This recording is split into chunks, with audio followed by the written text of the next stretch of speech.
Are you the reserved guest I was expecting? I have something important to discuss with you. Would you mind sparing a moment? As I was about to enter the restaurant, a woman in a chef's attire, wearing a tense expression, approached me. Intrigued, I wondered what she wanted to confirm regarding my meal. However, when I listened to her, I was hit with a shocking revelation that made me go pale. My name is Emily Thompson, 31 years old, working in the advertising industry. I work diligently to create better advertisements, and although it's a challenging job, it's incredibly rewarding. My husband, John, whom I met through work, is a year older than me, and we've been married for a year. Being a dual income household, we efficiently share our household chores and help each other manage our lives. Initially, our interactions were solely work related, but as time went by, we started having more personal conversations and grew closer. I realized that we shared similar interests and values, and I started developing feelings for him. Fearing that we might not see each other often after our collaborative project was coming to an end, I mustered the courage and confessed my feelings to him. Despite my nervousness, he accepted my feelings, and we started dating. After a year, he proposed, and we got married. Before marriage, John revealed that he had been previously married and was divorced. They were married for about a year, had no children, and mutually decided to part ways due to differing values. It seemed like John regretted not being able to make his previous marriage work. He appeared a bit reserved when it came to love, probably because of his past experience, but I understood. As long as there were no lingering issues, I didn't mind his past. It wasn't about wanting happiness for marriage but wanting to live my life alongside John, so I accepted the fact that John was divorced and went ahead with the wedding.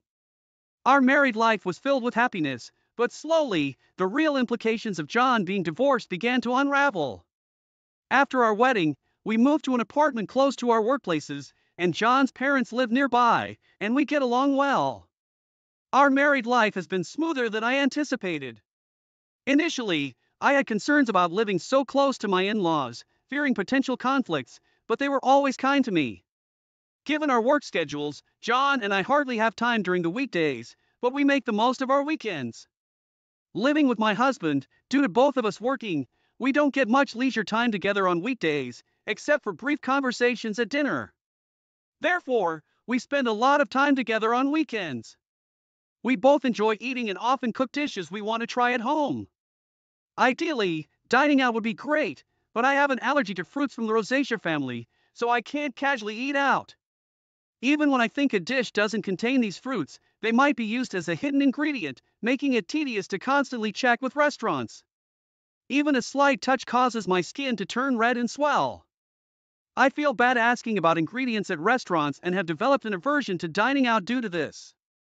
I developed this allergy as an adult, and initially, I was taken aback since I hadn't expected it. I recall a time when I ate a lot of strawberries, and my mouth swelled up, making it difficult to breathe. I used to eat fruits frequently, and after getting tested at the hospital, I was devastated to find out about my rosacea fruit allergy. Discovering that I could no longer eat favorites like strawberries, apples, pears, and peaches saddened me.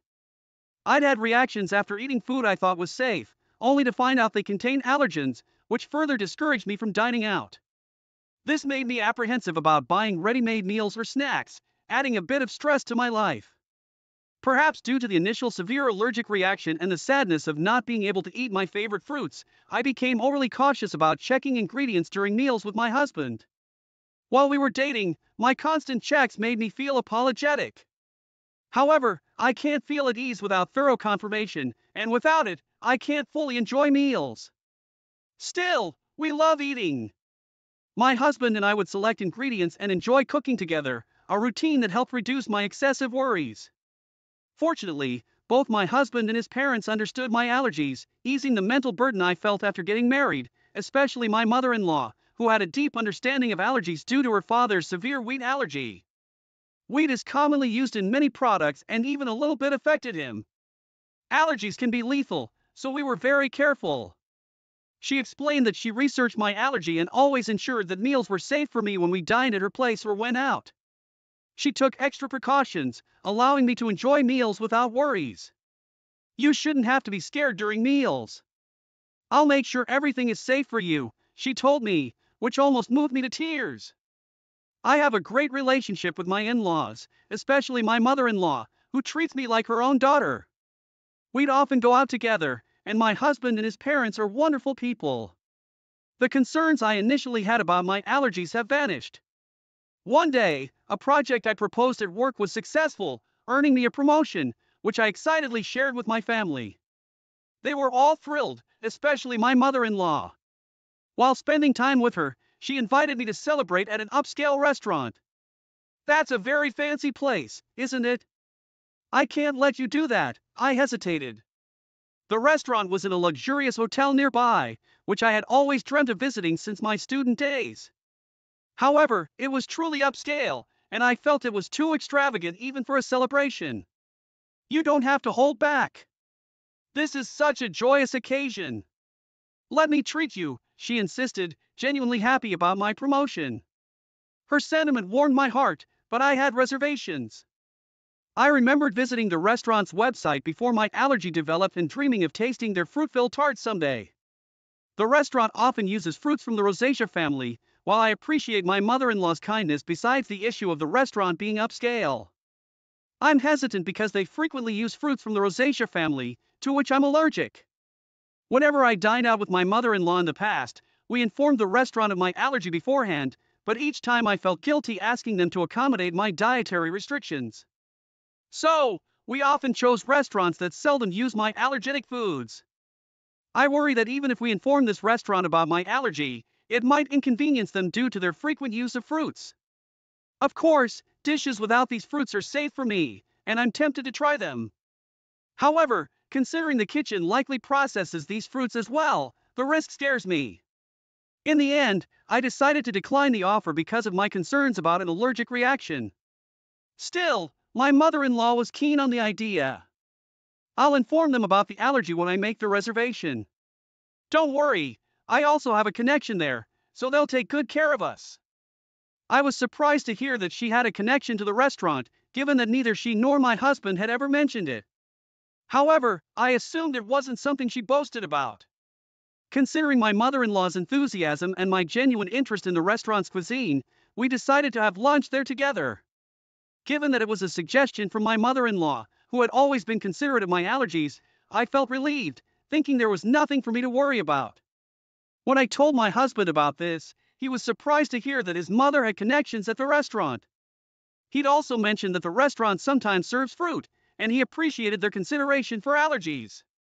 When I shared with my husband that my mother-in-law had informed the restaurant about my allergies during the reservation, and that they would take precautions, he seemed relieved. It's a celebration of your promotion, right? Make sure to enjoy yourself, he said with a laugh. Initially, I declined because of my allergies, but I had always admired the restaurant, so I was excited about dining there on the day I had been eagerly waiting for.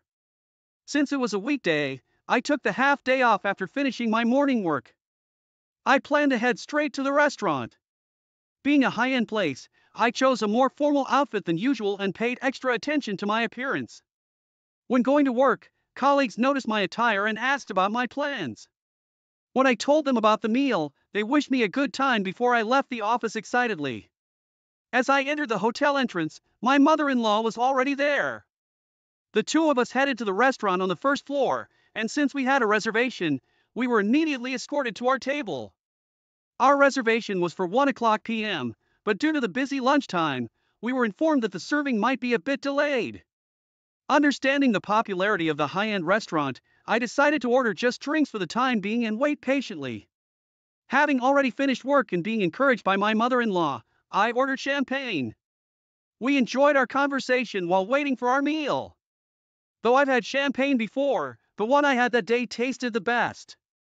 Feeling the effects of the alcohol and the anticipation of dining at a restaurant I had longed for, I was in high spirits. From the dishes at the neighboring tables, I could tell the food looked delicious, and I eagerly awaited our meal. Suddenly, my phone rang from inside my bag. Realizing I hadn't turned it off during my meal with my mother-in-law, I tried to shut it off. Seeing the incoming call was from work, I sobered up immediately, worried that there might be a problem. I excused myself from my mother-in-law and stepped out of the restaurant to take the call, ensuring no one was around in case of sensitive information. The call was regarding a document I had submitted earlier that day. My colleague urgently needed clarification. Relieved that it wasn't because of an error on my part, I answered their questions and wrapped up the call in about 5 minutes.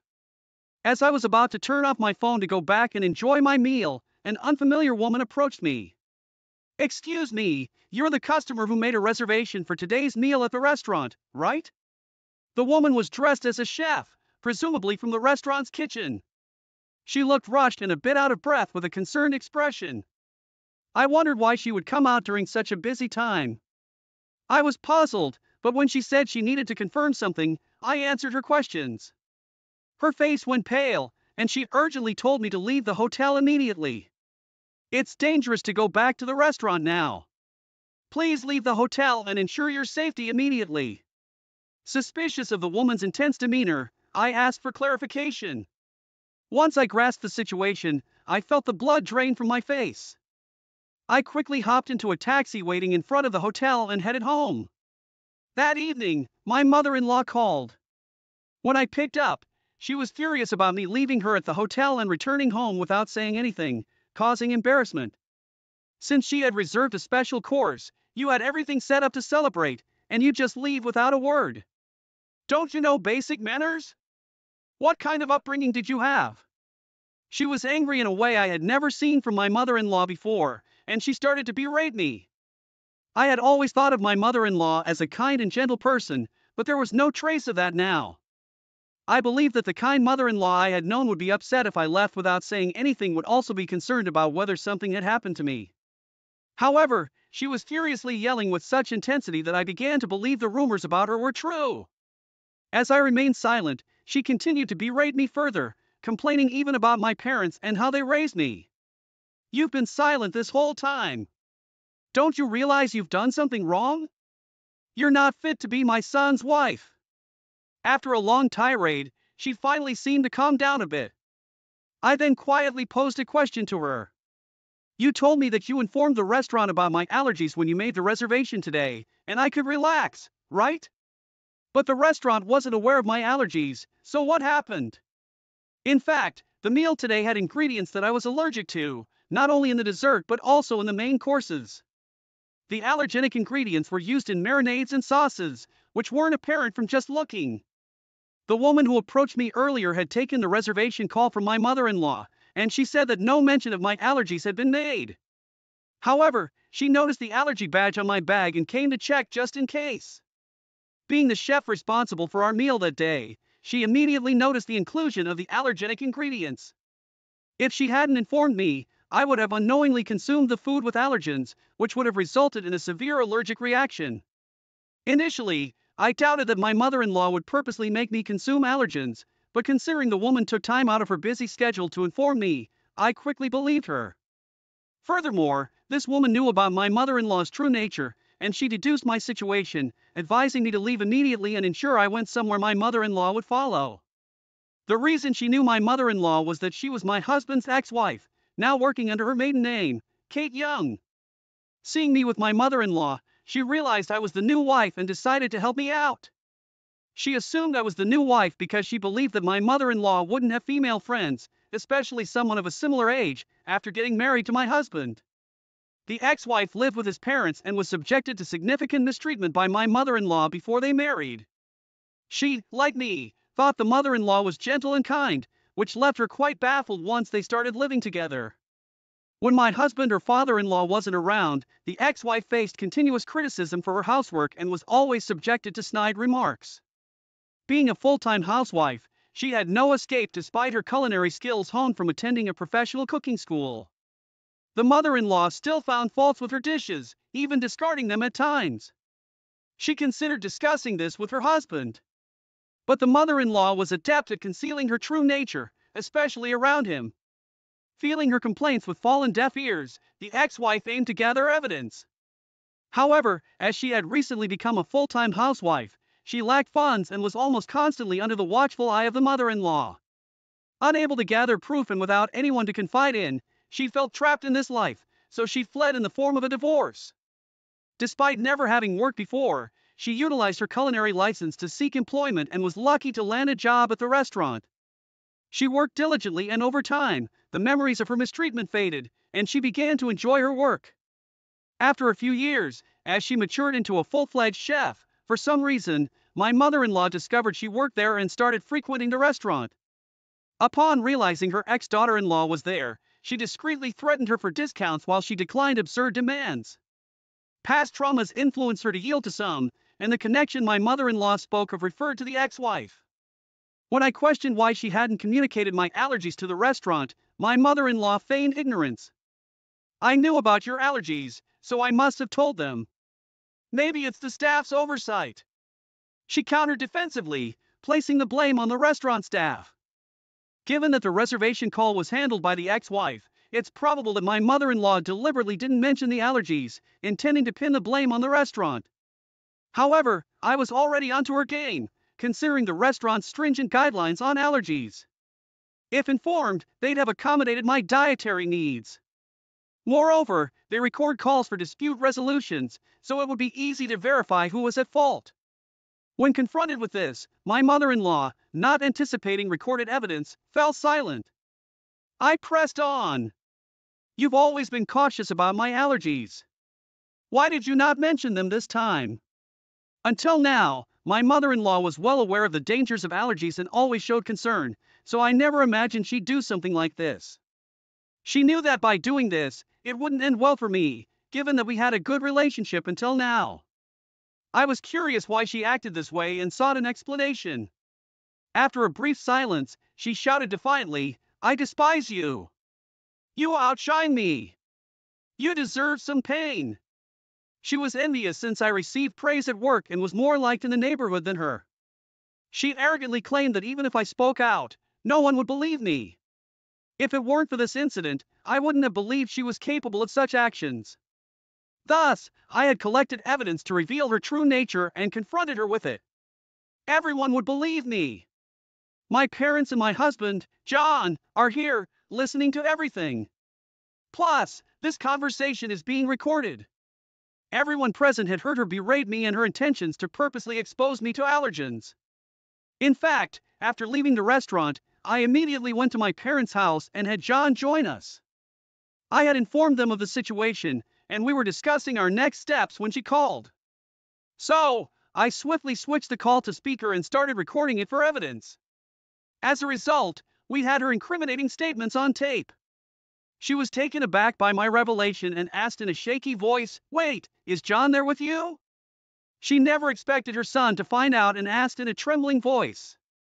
In response, her son, who had been silent and emotionless, gathering evidence, spoke up.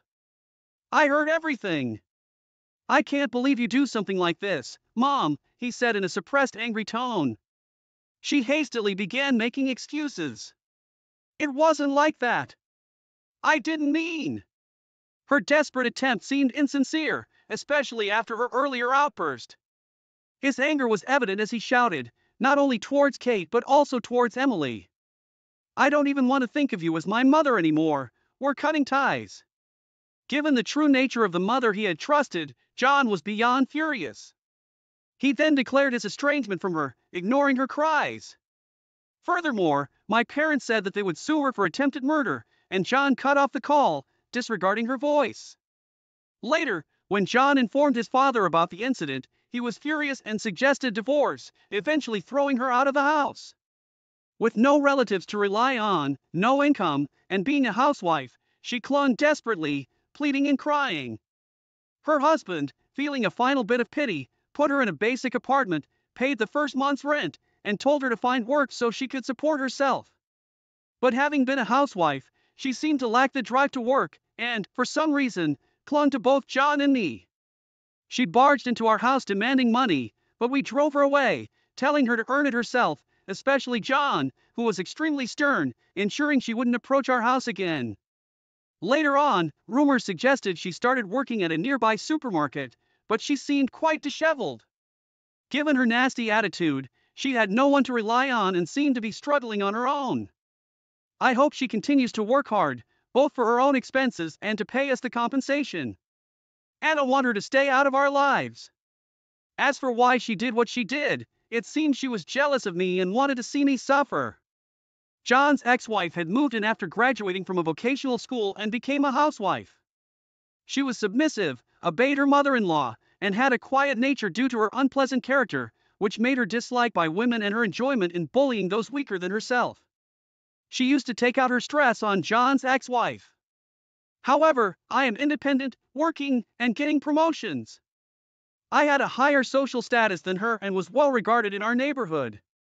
Initially, she liked me, thinking I was a competent daughter-in-law, but she gradually grew jealous. Being unable to bully me, she wished I'd be in a position where I'd become incompetent, wanting to look down on me. After the explosive call when John and his father confronted her, she confessed everything, leading to their declaration of cutting ties with her. Later, John apologized to his ex-wife for not noticing the bullying. At that time, he was new at his job and deeply trusted his mother, which blinded him to her behavior. Still, he felt he should have noticed and was regretful. His ex-wife assured him she was over it. She's dating someone now, and their conversation ended on a peaceful note. John felt relieved. Knowing she was genuinely happy thanks to her help, I became friends with John's ex-wife. She's also career-oriented, and we get along well. Although she's his ex-wife, there's nothing concerning regarding their relationship, and I'm glad to have a friend close in age. After settling matters with the mother-in-law, John and his father threw me a promotion party. With the celebration from the two of them, I felt happy and determined to continue working hard without worrying about my— Wait! What? When I returned to the Shadow Stop after shopping at the store, my mother-in-law was nowhere to be found. I checked the timetable and found that the last shadow had left 5 minutes ago. As I was in despair, I received a call from my mother-in-law. Judith, the shadow! Ha ha ha! Too bad for you! You're so inconsiderate to come along on our family trip in the first place. A stranger like you should walk 4 hours to the hotel. Understood? I don't know why I couldn't fight back. I was just so shocked by the fact she hated me so much. My husband and father-in-law were supposed to join us separately. Now that the last shadow had left, I had no choice but to hike for 4 hours along the mountain road to the hotel. I was at a loss when a phone call gave me a glimpse of light. My name is Sandra. I'm 30 years old. I work at a variety shop in a shopping mall. My husband Calvin and I have been married for almost a year. Since we had dated for 3 years and had lived together for 1 year before our marriage, it has been an ordinary couple's life with no major changes. My work has been going well, and I've been promoted to manager since the beginning of this year. The number of regular customers has increased, and some of them even come to the store specifically to chat with me. From the outside, one might say that my life is smooth sailing. However, I have one headache. It's the relationship with my mother-in-law Judith. She's been horrible from the first time I met her. When I visited my in-laws upon our engagement, she looked at me and said, "You can't be the fiancé." Are you kidding me? Her outrageous comment left my father-in-law and Calvin with their bongs hanging open. They were so shocked that their minds went totally blank. Calvin, who had come to his senses, hastily spoke up to her. "Mom, what the heck is wrong with you?" "Oh, no, sweetheart. I didn't mean anything bad. It's just that I had expected you to choose a prettier and classier girl. Why are you being so rude? Sandra is the most wonderful woman to me. But, if it was up to me, I'd pick someone more suitable for you." That's enough. I don't want to hear about it anymore. If you keep insulting her, I'll never speak to you again. His statement made her instantly turn pale. She seemed to never have thought that he was going to defend me that much. She frantically apologized to him. "I'm sorry, Calvin. I don't mean to hurt you. I just wanted to be happy. My happiness is my decision. You don't get to decide what makes me happy. It's my bad. Don't be so mad at me. I didn't mean to upset you." "Then promise me you'll never say anything bad about Sandra ever again." "Of course, I promise I won't." She clearly agreed in front of all of us on that day. That was why I decided to let it go and move on. I hoped that we would be able to build a good relationship in the future. Unfortunately, that was not the case. Her promise was only to smooth things out with Calvin at that time. One day, about 2 months after our marriage, I suddenly received a call from her. Calvin and I didn't have a wedding, so I hadn't seen or spoken to her since that day. I hoped she wouldn't say anything strange again and anxiously answered the phone. Yes, hello? Immediately she let out a loud sigh and accused me of something. Sandra, I hear you've been carried away. Excuse me? Calvin told me you're forcing him to do the housework for whatever reason. I don't mean to impose on him. Maybe not. He also defended you and said you both work so you share the housework. But you know what? Housework is supposed to be a woman's responsibility. I stifled the urge to ask her which year she was stuck in and just went along with her. Taking advantage of the fact that I didn't talk back, she threw harsh words at me one after another. He's a sweet guy, so he accepts whatever is thrown at him without saying a word. If you take advantage of him, he will surely grow tired of you someday. I'm not quite sure what you're talking about. I think only he understands how he feels. How dare you? I'm his mother. Of course I know him better than anyone else. But he's never said anything like that to me. Shut up! Don't you ever talk over me. That's why people with lousy upbringing are. The memory of the day I met her came back to me. And my blood rushed to my head with great force. I barely restrained myself and continued talking calmly. Well, with all due respect, you promised that you would never say anything bad to me again, didn't you? I didn't say anything bad. I'm just saying what I think. I'm hurt enough. If you just want to make an insulting call, could you please refrain from doing so? Oh, dear! That's why I didn't want him to marry a disobedient girl.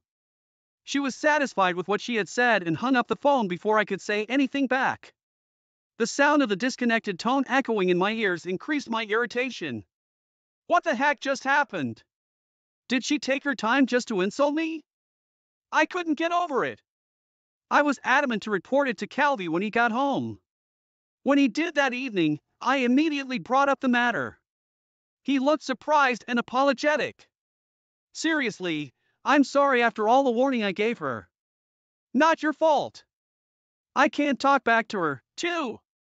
You have the right to. I'll call her now. Thanks.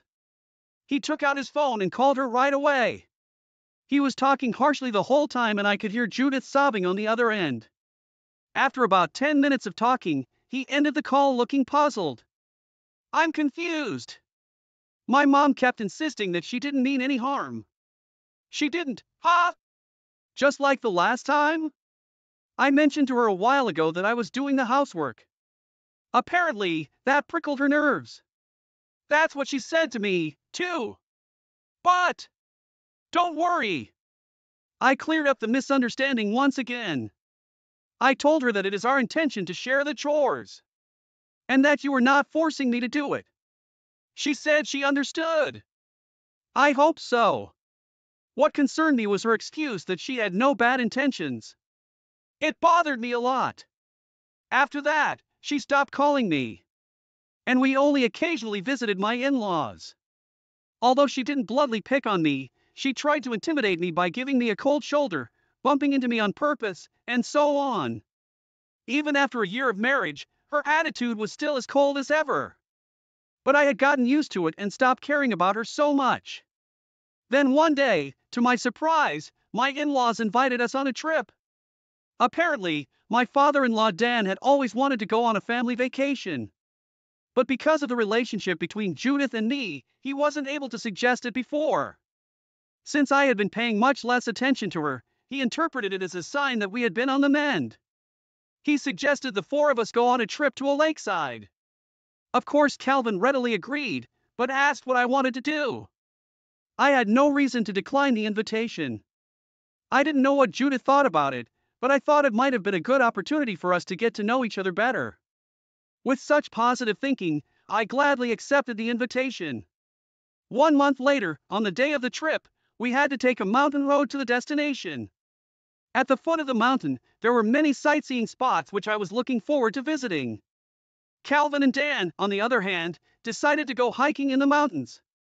Since Judith and I weren't so fit, we inevitably decided to go separately. Calvin asked me if I would be okay, but I didn't suspect she would do anything to me during the trip. I assured him that I would be okay and we parted with a smile. As I thought, Judith never harassed me after we became alone. Sandra, look at this grass work. Isn't it so beautiful? These pastries look delicious. Let's buy some for later. I read that this variety store is famous. Since you work in the same field, you must be interested.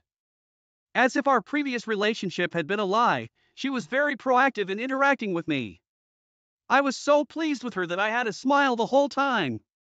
To be honest, I wasn't keen on being alone with her, but it turned out to be great and I was moved.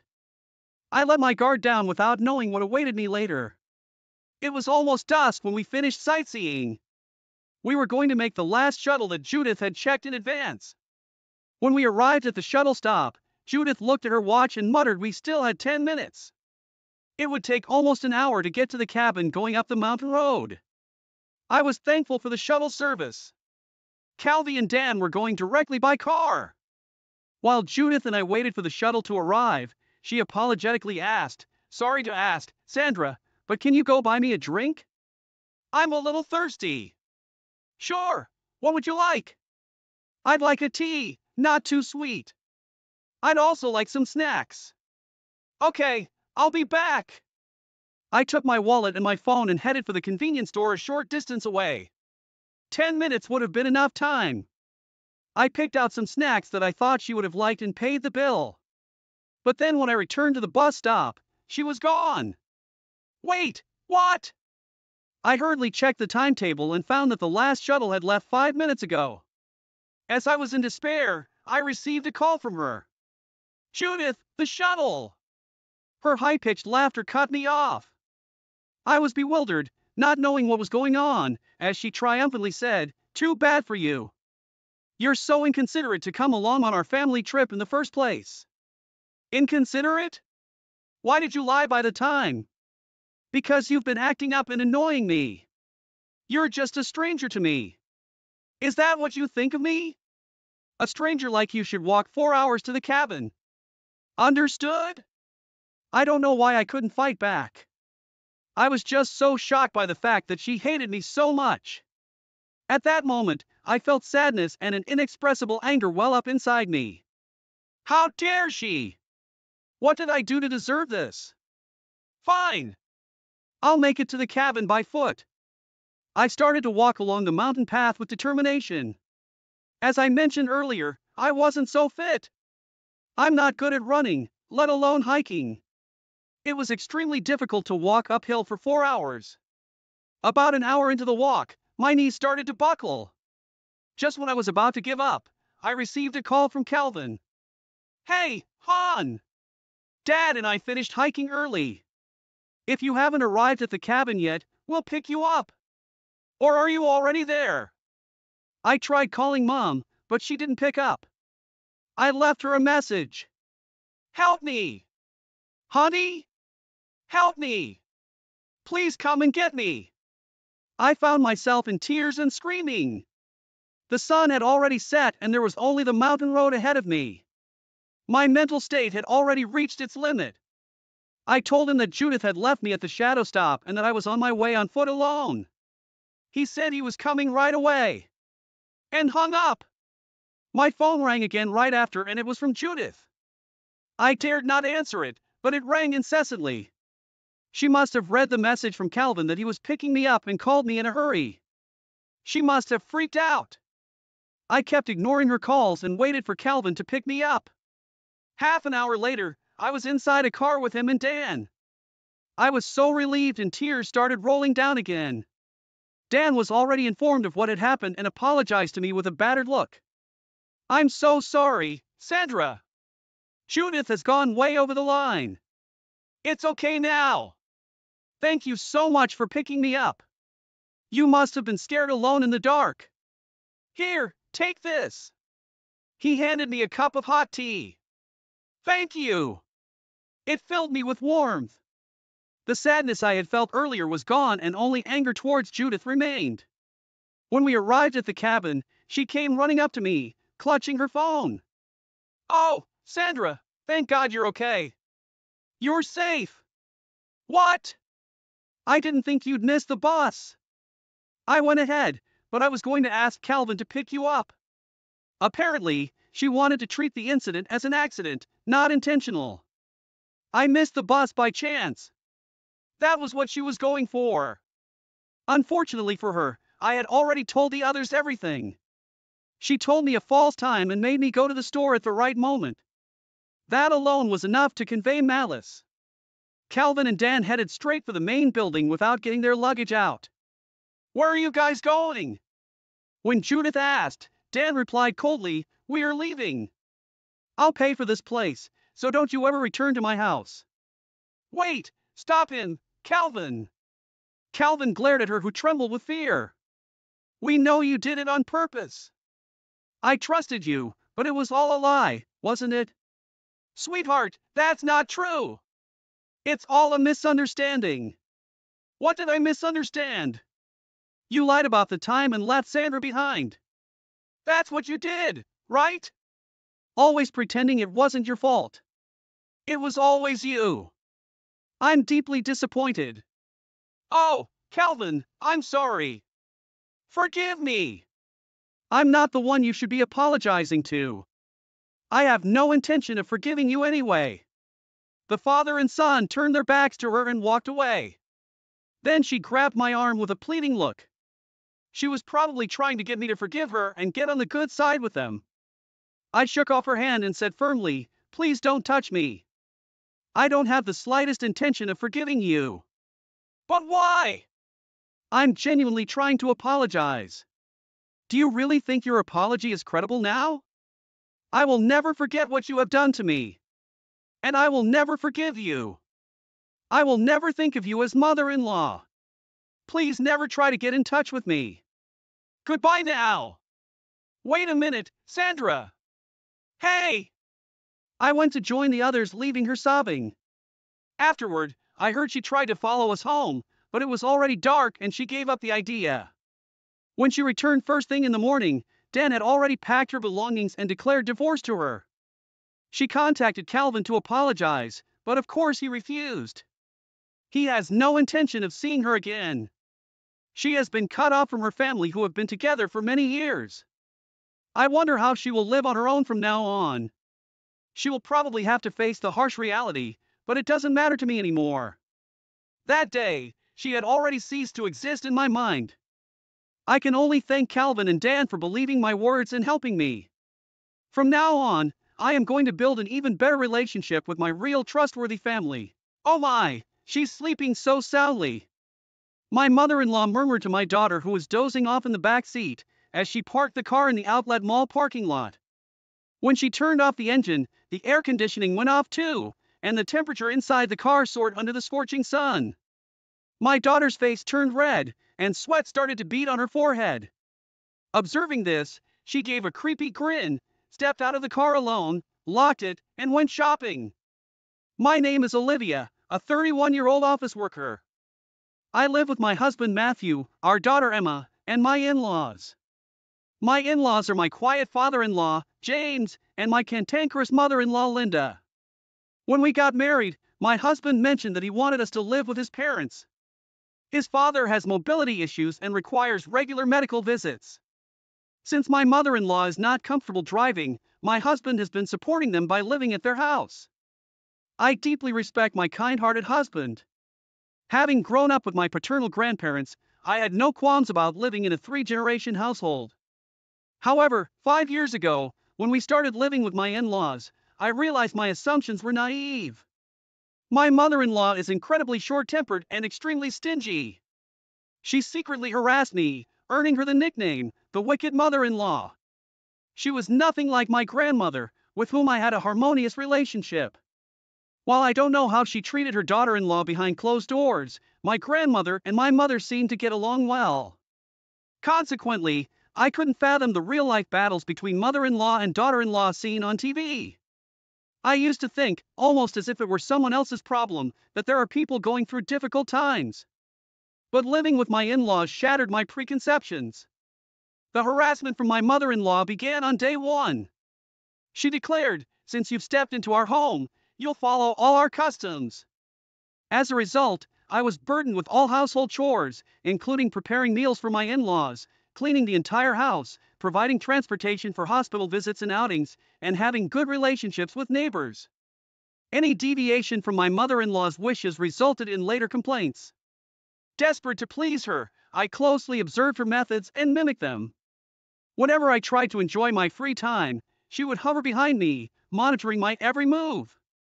My husband, unaware of her true nature, often praised our harmonious relationship. "It's wonderful how well you and Olivia get along," he'd say. We'd both respond with forced smiles. My frequent interactions with neighbors, as per my mother-in-law's orders, led to an increase in acquaintances. Sympathetic neighbors would say, "Isn't your mother-in-law strict and difficult?" Apparently, her wickedness was well known in the neighborhood. Rumor had it that my husband's previous girlfriends had also faced her harassment. Despite being handsome and kind, my husband's undesirable mother made him less appealing to other women. As someone who hadn't known these circumstances, I felt uneasy when I first heard about them. But my father-in-law treated me well, and the real issue was my mother-in-law. If I could endure her harassment, perhaps we could maintain a peaceful life. Or so I thought. Her harassment escalated when my pregnancy was confirmed. Initially, she seemed happy when I shared the news, but the moment she learned it was a girl, her expression turned blatantly disapproving. She said, "Having a girl means she'll eventually leave. She's not worth raising. Quickly, have a boy." I retorted, "Every child born is precious. Besides, we're not obligated to pass on the family business, right? So there's no need to fixate on having a boy." In response, my mother-in-law continued, "Our family has been landowners for generations. Our surname is special. I won't allow our lineage to break because of you." She huffed indignantly. Honestly, I didn't marry for social status. My husband wasn't concerned about having an heir. In fact, knowing we were having a girl, he eagerly anticipated our daughter's arrival, thinking of toys and celebrating her birth. To him, she was the long-awaited girl. While my mother-in-law grumbled about our daughter, she never directly begged my husband for a son, only when we were alone. In secret, she insisted I produce a son. Her attitude persisted even after our daughter was born. In front of my husband and father-in-law, she doted on our daughter, but when our daughter sought comfort from her, especially on bad days, my mother-in-law would coldly push her away. It was clear she didn't genuinely care for our daughter. "Grandma is scary." As our daughter grew and began speaking, she started avoiding my mother-in-law. One day, my husband noticed this behavior and confronted his mother. "Emma seems afraid of you. You're not treating her poorly, are you?" Panicked at being exposed, my mother-in-law changed her approach. From then on, she actively took our daughter to the park and cared for her at home. However, her harassment toward me intensified. I had grown accustomed to her petty remarks and no longer felt hurt by them. Most importantly, her improved behavior toward our daughter put my mind at ease. As our daughter gradually warmed up to her, I decided to return to work. My husband adjusted his schedule, allowing our daughter to stay with my mother-in-law for a few hours during weekdays. Surprisingly, my father-in-law was thrilled to look after our daughter. Perhaps he influenced my mother-in-law, who reluctantly agreed to care for our daughter. One weekend, an emergency situation arose at work, and I was ordered to work on my day off. Starting now? Understood. I'll head there right away." As I anxiously spoke into the phone, my mother-in-law must have sensed that it was a call from my workplace. She gave me a stern look. My husband had already gone to work, having swapped shifts with a colleague that day. My father-in-law had left early to attend his mentor's son's wedding. I considered finding a temporary place to leave my daughter, Emma, but doing so on the same day seemed impossible. Leaving Emma alone at home for an extended period isn't an option. I need my mother-in-law to look after her, I thought to myself. Just then, my mother-in-law abruptly addressed me. "Don't worry. I'll take Emma to the outlet mall. You go to work. Grandma, let's go.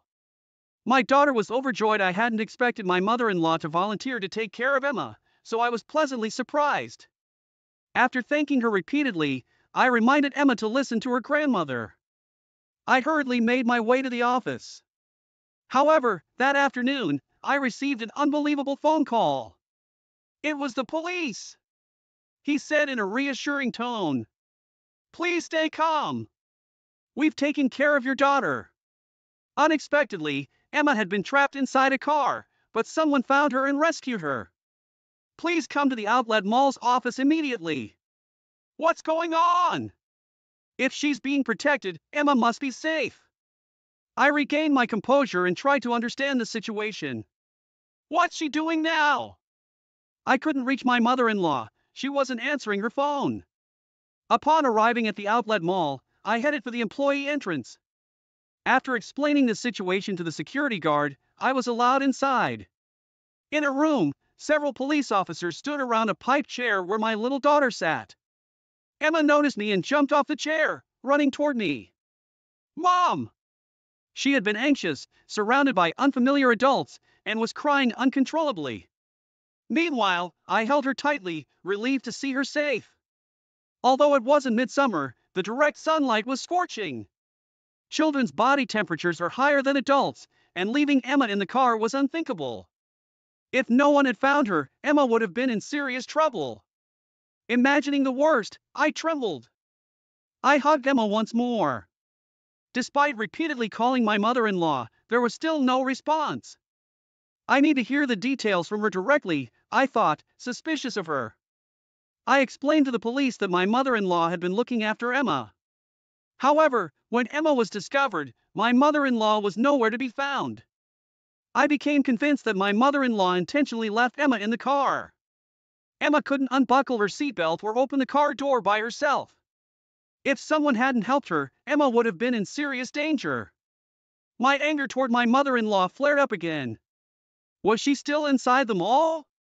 Let's search the entire store. If we don't find her, we'll head home, I decided. To keep Emma entertained, I bought her juice while we continued our search. The police officer also offered to help, so I thanked them and left the room. Glancing at my phone, I noticed a reply to the email I'd sent my husband 30 minutes earlier. Despite its many mistakes and half-coherent content, it was clear that my husband was quite upset. In my email, I conveyed that our daughter was safe, explained that I would search for my mother-in-law, and requested that he waited home after work. I didn't want our daughter to see us both upset. For now, I would focus on finding my mother-in-law. We wandered through the store, Emma growing bored. Meanwhile, my shopping-loving mother-in-law disliked driving herself and frequently invited me to accompany her, often on the same day. She would spontaneously decide to go out, causing me to rearrange my existing plans. However, my mother-in-law never expressed an ounce of gratitude for my efforts to adjust my schedule. Oblivious to my concerns, she enjoyed shopping at her own pace. On days like today, when my husband and father-in-law were absent, our daughter joined us. The outlet mall, with its many temptations, became a playground for her whims. Buy this! Buy that! Her demands escalated. Despite having experienced parenthood herself, my mother-in-law seemed baffled by our daughter's behavior. She watched me struggle with a crying child, yet continued shopping at her leisure for 2 or 3 hours. Frustrated by her selfishness, I considered leaving her behind. But then, my mother-in-law exclaimed, "My daughter-in-law abandoned me." She tearfully appealed to the security guard nearby.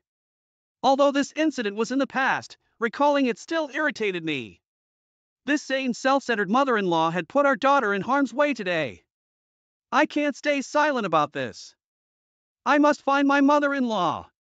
Determined, I scrutinized the faces of passers-by. Suddenly, our daughter pointed and shouted, "There's Grandma!" I turned to see my mother-in-law, who appeared surprised by my sudden movement. She let out an awkward sound and swiftly changed direction, running away. "Wait, Linda!" She headed toward the parking lot, and I chased after her. Fortunately, the weekend outlet mall was bustling with people, making it impossible for her to escape easily. I never lost sight of her. The mother-in-law seemed to be heading toward her car. I followed her. Just as the car came into view, she noticed something was wrong. She exclaimed, "What is this?" with a terrified expression. To our surprise, the rear window had been shattered and shards of glass were scattered on the ground. Accusingly, she turned to me and grabbed my collar. "You did this!" she accused. I stood my ground, my anger matching hers. "It wasn't me," I retorted. "If it wasn't you, then who would do such a thing? Stop making excuses and compensate immediately," she demanded. Frustrated, I shot back. "In this scorching heat, leaving young Emma alone in the car while you went somewhere, aren't you the one at fault?" I continued. "Do you not know about the news of children left in cars who tragically lost their lives?" My boldness surprised her. I usually behaved modestly. As we argued, bystanders gathered, observing our heated exchange. Realizing she was being watched, she hurriedly got into her car. "Remember this. You'll definitely pay for this," she declared before speeding away. The window glass fell to the ground in a cascade. "This is dangerous," I thought. Just then, a police officer stopped her car. Out of breath, the officer seemed to have sprinted here. My mother-in-law's expression froze, her earlier determination vanished. She followed the officer's instructions, parking the car in the designated spot. As she stepped out, several officers escorted her away. "Emma and her mother, please come with us," the officer instructed. We followed, wondering what would happen next. Until a moment ago, my daughter was sitting in the pipe chair, but now my mother-in-law is sitting there. My daughter seems completely at ease, still asleep in my arms. "Why did you leave your granddaughter in the car?" One of the police officers calmly and sternly questions my mother-in-law. "Never mind that. My car window was broken. If you're the police, catch the culprit. It's probably this woman's doing," my mother-in-law retorts defiantly, pointing at me and glaring at the officer. "No, that's not true. Emma's mother didn't break the window. Another customer noticed that she was left inside the car and broke the window to rescue her." Ha! As the police officer explains, my mother-in-law looks surprised, mouth agape. When a couple was getting out of the car to go shopping, they heard Emma crying. They worked together to break the window and rescue Emma. Afterward, they promptly reported it to us. The officer continues to explain about the person who broke the car window. They also mentioned that Emma's body temperature was still relatively normal, considering the time she was left behind. Thanks to that, we were able to respond quickly. We found her mother's contact information from Emma's belongings and immediately reached out to you. Hearing this, tears welled up in my eyes. If those people hadn't noticed Emma, what would have happened to her? But my mother-in-law remains unyielding. "I often go shopping alone, you know. So, I just forgot that I had Emma with me." With a feigned expression, my mother-in-law continues. "As soon as I realized Emma wasn't there, I tried to go back to the car. But then this woman was holding Emma, and to top it off, my car window was broken. I naturally assumed it was her doing." The police respond to my mother-in-law's blatant lies. "Ma'am, please stop lying. There's evidence on the dash cam. When you got out of the car, you spoke to your granddaughter, then closed the curtain and hid the rear seat. It's all recorded." My mother-in-law's expression momentarily darkens. "Why are you watching that kind of thing? It's an invasion of privacy. Just because you're the police doesn't mean you can get away with it." She slams her hand on the table. The loud noise wakes up my daughter, so I step out for a moment. Even through the thick walls, I can still hear my mother-in-law shouting. According to the police, the dashcam even recorded my mother-in-law leaning toward the sleeping daughter, saying, "Sleep well, Emma." Given the decisive evidence that remains, it's unlikely that my mother-in-law will escape guilt. After being questioned by the police for a while, my mother-in-law finally reached her limit. It's because that woman gave birth to a girl. We need a boy in our family. She finally confessed the reason for leaving our daughter behind in the car. At that time, we were already back home, so I heard this story later from the police. My shock was immense upon hearing my mother-in-law's true feelings toward our daughter. If I had been there, I might have confronted her without caring about the onlookers. Unfortunately, the chance for revenge against my mother-in-law never came. Why? Because right after that statement, she was taken into custody by the police. She was charged with child abandonment, and her prison sentence was decided. Even now, with the conviction, my mother-in-law stubbornly refuses to go to prison. But unless she changes her feelings toward our daughter, we won't cross paths after she serves her sentence. When I informed my husband, he and my father-in-law both expressed the same opinion. My father-in-law hired a lawyer and presented my mother-in-law with divorce papers. My husband, furious that our daughter had been endangered, declared a complete estrangement from his mother. Left to her own devices after being pushed away by my husband and father-in-law, my mother-in-law wrote letters to all our relatives, pleading for help. But given the gravity of her crime, no one extended a helping hand. After her release, she'll likely spend the rest of her life alone. News of the incident caused quite a stir in the neighborhood, prompting us to decide to move. My father-in-law said, "My wife did something terrible. I apologize for burdening you." He covered the moving expenses from his savings. Meanwhile, my father-in-law sold the house he had lived in for years and decided to live alone near us. My father-in-law said, "Life is just beginning and I'll enjoy a peaceful, solitary existence." His face seemed somewhat relieved. 6 months after moving, we settled into our new home. It was during this time that we discovered I was pregnant with our second child. Freed from my mother-in-law's harassment, we could finally lead a calm life. And the gender of our second child? A boy! But for my husband and me, the child's gender doesn't matter. Our daughter, observing my growing belly, eagerly anticipates having a little brother. She says, "As I'm going to be a big sister soon, I'll help Mom." Her enthusiasm warms my heart. Our nearby father-in-law is also eagerly awaiting the birth of our second child. Knowing he'll continue to care for our children gives us great comfort.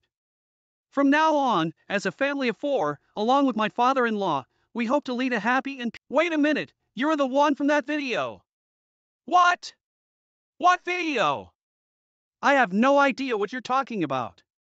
If this is a prank, just go away. I'm not in the mood for it. Oh, come on! The video of you changing your clothes in the bathroom. It's been making the rounds online. Everyone's been talking about it now. Wow, you still got it, Grandma! Hello, I'm Emma, and let me share with you about the time I miraculously dodged a bullet thanks to my mother-in-law Linda inadvertently catching it with her own actions and decisions. It was during our latest family trip. We would often have these outings that became a treasured tradition in our family since they served as a reminder to reconnect and bridge the gaps that naturally formed due to our busy separate lives. While we weren't as close-knit as some families, these trips offered a chance to create memories together, strengthen our bonds, and foster a sense of unity. But truth be told, my husband Joshua and I weren't exactly jumping with excitement. You see, spending time with Joshua's mother Linda wasn't always the most joyous of experiences. She had a knack for finding ways to dampen the mood to get things her way, which made the idea of family bonding slightly daunting. Guess what, everyone? It's almost time for our family trip. Her eyes sparkled with excitement, but Joshua and I exchanged knowing glances, unable to hide our mixed feelings. We were subtly showing signs that weren't as eager to partake in it anymore, but my mother-in-law seemed to be determined in upholding the tradition. Ah, the tradition continues. You know, Mom, I've always suspected that your mom purposefully created this tradition just to annoy us every now and then. We chuckled at Joshua's joke, but there was a hint of truth behind his words. The family outings had become a peculiar blend of joy, frustration, and undeniable entertainment.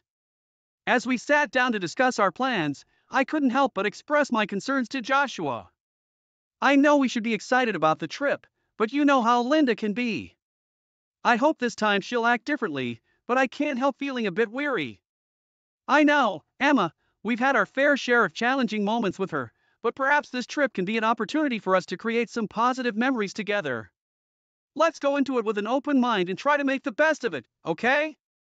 But before we could embark on our grand adventure, there was a crucial task at hand: finding the perfect accommodation for us. The decision to have separate accommodation from my mother in law was not only to ensure personal space, but also to provide a buffer for our own sanity. We hoped that having our own room would allow us to recharge, regroup, and indulge in our own interests without feeling suffocated. Hours turned to days as we scoured numerous websites. Diligently searching for the ideal Airbnb, our requirements were clear: a place that complements the tranquility of the coastal settings and offers breathtaking views and modern amenities. Finally, amidst our meticulous research, we stumbled upon a gem: Sunset Serenity. Josh, I think I found the ideal place for us on our family trip. It's called Sunset Haven, and it looks absolutely incredible. You won't believe the stunning photos. Show me! We huddled together and checked the Airbnb listing. It was kind of pricey, but with everything it can offer, it seemed to be reasonably priced. With our hearts set on Sunset Haven, we eagerly made the book, securing the knowledge that this accommodation would be the perfect background for our family adventure. As days ticked by, our conversations were filled with dreams of sandcastles, delicious seafood feasts, and laughter shared beneath the night sky. Finally, the day of our departure arrived. The car was packed to the brim with suitcases and beach gear. As we stepped foot into the carefully selected and stunning Airbnb, my mother-in-law Linda accompanied us and looked around the place. Wow, what a stunning place! Excellent choice! I know, right? Joshua and I spent days finding the perfect place, and here it is. Yeah, you know what, dear? I think I'll be staying here instead. It's just too appealing to resist. Her tone was carrying an air of entitlement as usual. Joshua and I were surprised and caught off guard by Linda's sudden declaration. Mom, I don't understand. You have your own booking. Why would you want to take ours? What about your own room? Well, dear, this place is much more suited for me. Look how luxurious it is. You two can manage with the other one. Now hurry along. But Linda, we specifically chose our Airbnb because it suited our preferences. We were really looking forward to staying here. Mom, can we stick to our original arrangements? Emma booked this Airbnb for us. It wouldn't be fair to change plans now. Joshua, I thought we are a family. I thought you cared about your mother's comfort. I'm just feeling weak and fragile these days, and I need somewhere comfortable to rest. There it is, her talent of emotionally manipulating her own son. And after everything I've done for you since you were little, Joshua, can't you do this one thing for your dear old mother? How could you sleep at night knowing that you refused your mother's wishes? It was a tactic Linda had employed countless times before appealing to his sympathy and making him question his choices. All right, fine. Mother, I guess we can stay in the room you originally booked just this one time, okay? Then no more. We didn't want to rock the boat or spoil the atmosphere because it was impossible to win against her, and we know we will just be wasting our breath if we try to fight it. So, we reluctantly agreed to vacate our Airbnb and relocate to Linda's original room. As we entered the room, a wave of disappointment washed over us. It was clear that Linda had intentionally chosen a less than comfortable option, knowing full well that she would be forcing us to vacate it later. The room was crammed with dated furniture and musty utter that permitted the air. The bed sagged in the middle and the worn-out mattresses offered little support. The bathroom was small and outdated, with a leaky faucet and a shower that barely produced a trickle of water. It's so different from the Airbnb we had initially booked, and the realization sank in that we were in for an uncomfortable stay.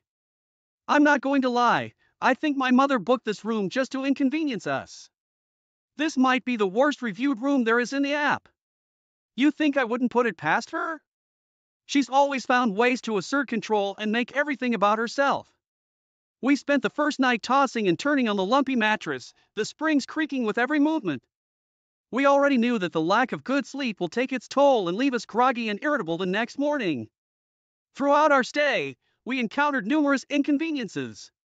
The unreliable Wi-Fi connection made it challenging to stay connected with the outside world, and the constant noise from neighboring rooms disrupted any chance of peace and quiet.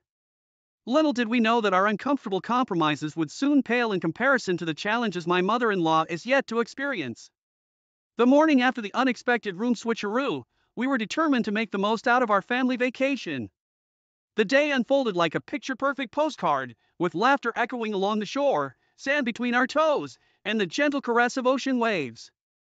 As we soaked in the joy of the moment, Linda decided to quench her thirst at a beachside kiosk. However, her excitement turned to mortification as her card was declined.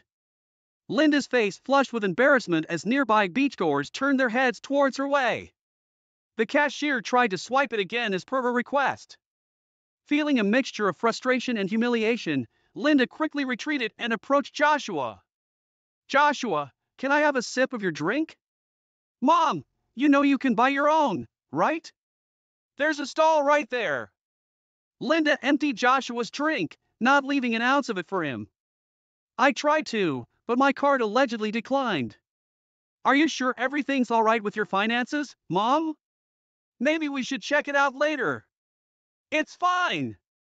"I think the cashier is a new hire, and is not familiar with handling cards like mine.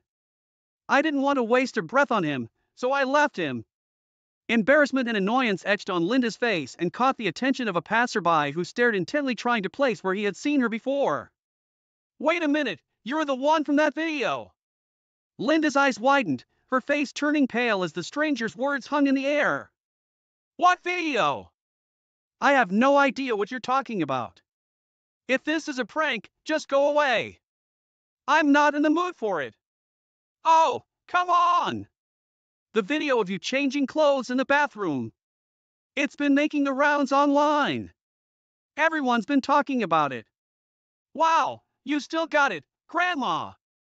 Linda exchanged nervous glances with Joshua, obviously distressed. "Hey, stop that! That's not funny. My mother would never do anything like that. You must be mistaken." "Well, I'm not trying to cause trouble, and I'm sorry if I got it wrong, but she really looks like the person in the video." "Here, take a look for yourself." Joshua reluctantly glanced at the screen, his brows furrowing as he saw the footage of a person changing clothes in what appeared to be a bathroom. Linda's eyes widened with the realization it truly was her. Joshua's heart sank as he recognized it as well and immediately removed his eyes from the screen. However, determined to protect her from further embarrassment, he decided to act as if he hadn't noticed. "Yeah, sure, the resemblance is uncanny, but it's not her." "Are you sure?" "It really looks like her." "I'm positive. Trust me, it's just a coincidence." "You should really be careful before you accuse a stranger of that." Joshua glared at the stranger, sending a clear message to back off. The passerby muttered an apology and quickly went his own way. We hurried back to our Airbnb, trying to make sense of the unsettling revelation. Joshua's protective instincts kicked in and decided to investigate further. He meticulously searched the room, inspecting every nook and cranny, hoping to find answers to the disturbing revelation. As he reached the bathroom, Joshua's eyes caught a glimpse of something unusual. A small screw in the corner seemed out of place, and upon closer inspection, he noticed a tiny lens hidden within it. The entire bathroom was riddled with hidden cameras, cleverly disguised to capture every angle, every intimate moment, without their knowledge or consent. "There's a hidden camera there. And also there, someone's been spying on you. I'm pretty sure they also used it to gather sensitive information like your car details. That's why it declined earlier." Linda, already shaken by the recent turn of events, felt a surge of fear coursing through her veins. "Oh my, how would someone do this? My life is officially ruined. I don't deserve this at all. They should have spied on you too." We didn't mind her nonsense and borderline offensive remarks anymore, thinking that it was just due to her panic. So, with a renewed sense of urgency, we quickly gathered her belongings, leaving behind the room that had become a haunting nightmare of the violation she had experienced. Linda's face turned pale with horror as she realized the predicament she had put herself in. She now had to endure the less than comfortable room she had initially booked. Linda couldn't help but cringe at the sight and feel of the subpar space. She tried to walk into the outdated kitchenette, hoping to prepare a simple meal to soothe her frustration. However, that plan was immediately scrapped as she saw the lack of proper utensils and the limited selection of ingredients. She attempted to relax and read a book instead, but the dim lighting and the musty smell of the room only added to her growing frustration. She simply let out a sigh knowing what the family outing had become for her, very far from one would have imagined. Feeling trapped and resentful, Linda had no choice but to retreat into the confines of the room, refusing to venture outside. She was too embarrassed to face the world, given the recent humiliating and creepy incident she now found herself in. Meanwhile, Joshua and I wasted no time preparing for our next adventure while we were still on our vacation. It feels like the whole world is against me. Mom, we have planned and funded these activities in advance. It would be a waste if we didn't go. Besides, you can always come with us if you want to. We never intended to leave you behind. No thanks. Go ahead and have fun without me, your own mother. I guess I'm just here to ruin everything. Joshua was aware of the underlying intent behind Linda's words and chose not to engage in the passive aggressiveness and grill tripping she deployed once again. Instead, he decided to play it off as if he didn't catch the subtext and pretended to misunderstand Linda's words. Thank you, Mom. I knew you'd understand. You too, okay? There are a lot of fun things you can do here. Surely you booked this for a reason. So, Linda stayed behind while Joshua and I ventured into the vibrant world outside. She watched enviously from the window and witnessed Joshua and my carefree spirit. I hope all that time alone in that supper room gave her enough opportunity to reflect on how she traded genuine joy for a momentary sense of entitlement. Linda's days became a monotonous cycle of waiting and yearning for the vacation to end. She had nothing else to do but to argue with the bank's agent regarding the financial fraud on her card. The discomfort of the room coupled with her isolation took a toll on her spirit while Joshua and my adventure had been filled with laughter.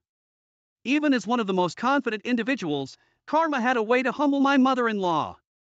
To Linda, now you know that the grass isn't always greener on the... It was a sunny afternoon when I was gardening. My daughter was playing with her toys in the yard. As I was enjoying planting new flowers, I heard the gate open and it was my mother-in-law instructing the taxi driver to put her belongings inside. There were shopping bags and even a big box. I heaved a deep sigh. She must have gone shopping again. When the driver left, she called me. Agatha, come here, girl. I went immediately to her. Give yourself some worth. Put these bags inside and carry that big box to the rooftop. And please, don't touch any of these. I know you are envious, but have some decency and don't ever try to steal any. I would never steal, she chuckled. Ha! That is something a liar and a desperate girl would say. She rolled her eyes at me. What are you waiting for? Get moving! She instructed me as if I was her maid. But I'm already used to this kind of treatment.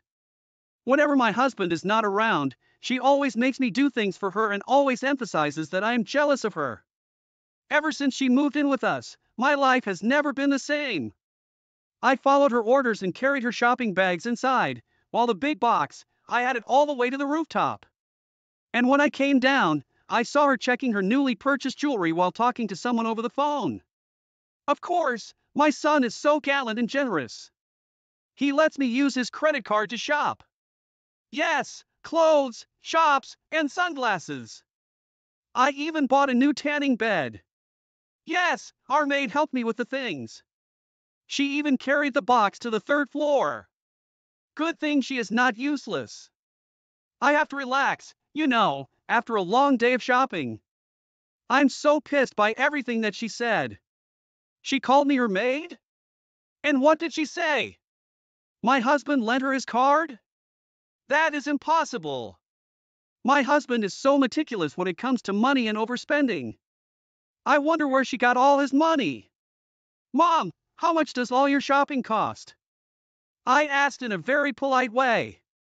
She took it as an insult and moved towards me. How dare you ask me that kind of question? What do you think of me? Cheap and poor? It's none of your business.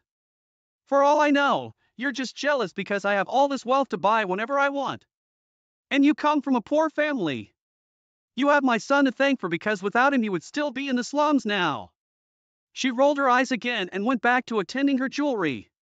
Her words have definitely wounded me. It's so easy for her to insult my family, especially me. I have nothing against her, but she is always angry on me. I did not respond when she proceeded to make dinner. Her mistreatment of me has been going on for a year. But I'm afraid to tell my husband about it because I don't want to ruin their relationship. Later that night, we had dinner when my husband opened up about his trip to Singapore. It will be in a remote village. There would be no signal and it would be hard to contact me. But it is only for 2 months. I smiled at him and held his arms. Don't worry, my love. I can assure you that you have nothing to worry about because I will take good care. Son, are you sure you'll be away that long? My mother-in-law interrupted me. That's why my husband's attention was diverted to her. I can sense the excitement in her tone rather than concern, as if she's about to do something. Yes, Mom! I'm sorry if it has to be that long. I really need this trip for my promotion. Lucy's face lit up upon hearing those words. Oh, don't worry. I understand. Of course, you need to work hard and earn money for the family, right? Yes, we will have lots and lots of money. I promise I will take good care of everyone and help Agatha here in the house. Am I right, darling? She smiled. Oh, her fakeness is very evident. I did not bother responding to her. I just focused on my food and helped my daughter with hers. She was delightful during the entire dinner, as if she made a good impression on my husband. I was about to clean the table when she surprisingly offered to do it instead. My darling, don't bother yourself. I will do the dishes tonight. She smiled at me and did a quick side-eye to my husband. I was just staring at her the entire time. And when Jib and our daughter went to our bedroom, my mother-in-law quickly put down the dishes. Bold of you to assume that I will do the dishes. Here, get them out of my sight, dumb girl. Why are you being like this? What? Do you remember your place here? You're just a wife. I am his mother. I am the boss here and you're the maid. So clean this up right now or I will throw all these plates at you. You're being so mean to me.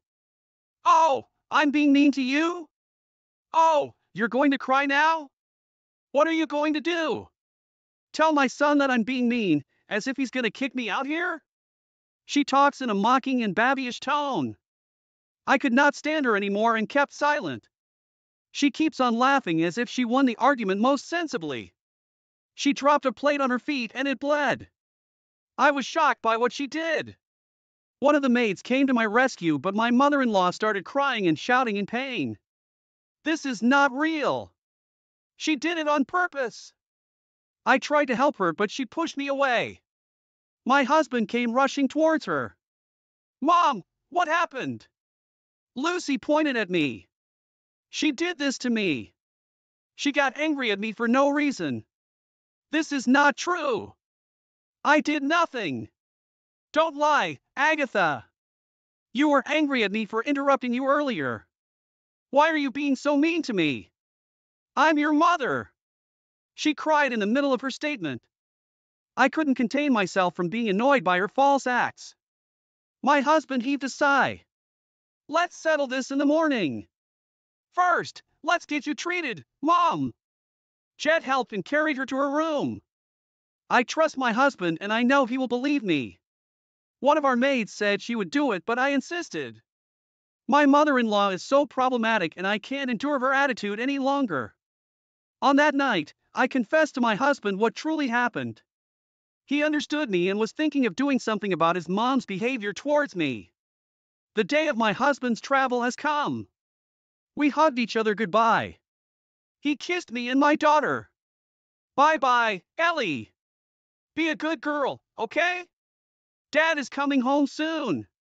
I love you, Dad. Take care of yourself. I hugged my husband again and kissed him on the lips. As we broke our kiss, I saw my mother-in-law glued to her phone. Mom, I'm about to go.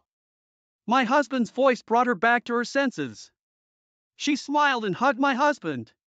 Her actions are bizarre, as if she's being cautious and guilty, but I paid it no mind. 5 days have passed since my husband left for Singapore. As usual, my mother-in-law is treating me horribly. She asked me to clean her toilet and even shoved me down the bathroom floor because I accidentally wet her slippers. She gets angry over the tiniest things. I was teaching my daughter the alphabet when I heard a loud scream from my mother-in-law's bedroom. I headed downstairs and I saw her whimpering on the floor. What is wrong? When she heard my voice, she stood up and pointed a finger at me. It's you! I was so confused by what she said. It's you who stole all my jewelry! My mother-in-law hysterically grabbed my hair and pushed me down her bed. Why is she accusing me of something I never did? This is absurd! How dare you steal all my accessories? You're an ungrateful bitch! Bold of you to have the audacity of stealing my things. You're an envious, cunning bitch! Go away! My daughter saw the commotion. I can hear her cry for my name. Lucy clutched my hair and dragged me into every corner of her bedroom. Please! You're hurting me! You deserve that, bitch! Granny! Please let go of mommy! I can hear my daughter pleading for my mercy. Just let it be, Ellie! Your mother is a thief and she deserves to rot in hell. She dragged me out of the bedroom and towards the main door. I can hear Ellie crying and asking her grandmother to stop. Lucy pushed me out of the house and threw the nearest thing she grabbed at me. She hit me in the head with a book, making my forehead bleed. When Ellie saw the blood, she collapsed. I rushed towards her, but my mother-in-law immediately closed the main door and locked me out. I saw her smirk right before it happened. What is wrong with her? I will never let someone like you near my granddaughter. I was starting to panic, knowing that Ellie was scared of blood and she just collapsed, and I can't even trust my mother-in-law to be alone with her. I kept knocking on the door. My heart panicked like crazy. Please open the door. Let me check Ellie, please. I did not steal anything. Why are you doing this to me? I want my daughter back. I kept repeating these words as I knocked several times on the door. I am so worried about my daughter. I cannot contact my husband and there is bleeding in my forehead. I refuse to believe that all these are happening. I gave up when there was still no response from them. My paranoia is increasing. I have been thinking about my daughter and I couldn't stop crying. I decided to stay at my friend's apartment. I don't have anything. I need money or a phone. I am even wearing my house clothes. I left everything at home, even my beloved daughter. I tried to return to the house for 5 days, but my mother-in-law banned me from entering the village. She has already spread the rumor of me stealing all her jewelry. 2 days later, I still got no news from my daughter and husband. I saw a familiar face as I was buying food and trying to regain my energy. Merli, is that you? Madam Agatha? She hugged me as soon as she recognized me. It's one of our maids. I looked at her and asked her about my daughter. How is Ellie? Is she okay? Is she hurt? Merli looked around before talking to me. She moved an inch closer and tried to whisper something. Ellie is okay. In fact, I'm keeping her safe. I really wanted to contact you, but I need to find out. But it doesn't matter now. What matters most is the truth. You have to know her secret. Your mother-in-law is in deep trouble. What do you mean? Madam Lucy has put the house on a lease. She lost a gambling bet. That's where she gets her money to buy all the stuff that she wants. But unfortunately, she lost and accidentally bet the entire house. She was so afraid to tell her son the truth. That's why she wanted you out, because she's scared that you might tell your husband. Please, madam, you have to do something. My heart sank from what I just heard. I'm even more worried for my child. My mother-in-law is so evil. How dare she put the house on the bet? All my husband's hard work will be put to waste because of her stupidity. I held Marley's hand and begged her. I will do something. But you have to help me. Can I trust you? She nodded. Good. I want you to meet me here again tomorrow. Bring my phone and wallet. I will contact Jed and tell him about everything. Are you with me, Marley? Yes, ma'am. I am. And with that, Marley headed out. I just have to wait for her to do the job. The next day, we met again at the store. She handed me my phone and wallet. Don't worry, madam. Ellie is fine. I told her you were well and that you and Mr. Jed will be back home soon. Thank you so much for your kind heart, Marley. We parted ways and I started to contact my husband. After several attempts, and by several it means almost a day of calling and redialing, he finally answered. Hello, my love! Is there something wrong? I can sense the concern in his voice. Good thing that he found an area with a signal. I told him everything. I was crying, retelling him what happened. I cannot believe she did this to you, to us, her family. Don't worry. I'll be back as soon as I can. Her evilness has to stop. We will get Ellie in our house before. He traveled to the central city and took the fastest flight back home. After a day, Jed picked me up from my friend's house. Just as we arrived at our house, we saw Lucy hosting a tea party. The audacity! She still has the guts to host a party while our house is on the brink of getting leased by someone else? We got out of our car and Jed stopped the party immediately. Stop this nonsense! What are you doing, mother? Everyone in the backyard gasped, even my mother-in-law. The look in her eyes shouted surprise and confusion. Ellie saw me and ran to me swiftly. She cried and hugged me tightly. I miss you, my love. I'm so sorry for taking too long. Lucy started to walk closely to my husband. Son, what are you doing here? Shouldn't I be asking you that question? I heard you kicked Agatha out of the house, accused her of stealing, and even deprived her of seeing our child. And I discover even absurd news. You lost the house to a gambling bet and you still have all the confidence to host a party and spend money? Are you really that heartless? I can hear murmurs all across the place. They were looking intently at my mother-in-law, waiting for her response. That is not true. Who told you that? Your wife. She is manipulating you. She is using you against me. That's her true talent, putting words into my mouth. She's an evil little bitch. My husband had enough and slammed the nearest table he reached. The guests shouted in disbelief. Enough of your lies, mother! I know everything. Merle told us the truth and we know she will never betray us. You are my mother and I cannot believe that you can do this to me, to my family. My mother-in-law burst into tears and went to her knees. Son, please forgive me. I just want to maintain my lifestyle. I want to show everyone that I'm wealthy and that you still prioritize me as your mother. I'm jealous of Agatha because she gets to have everything. Please, I will do everything to pay you the house's compensation.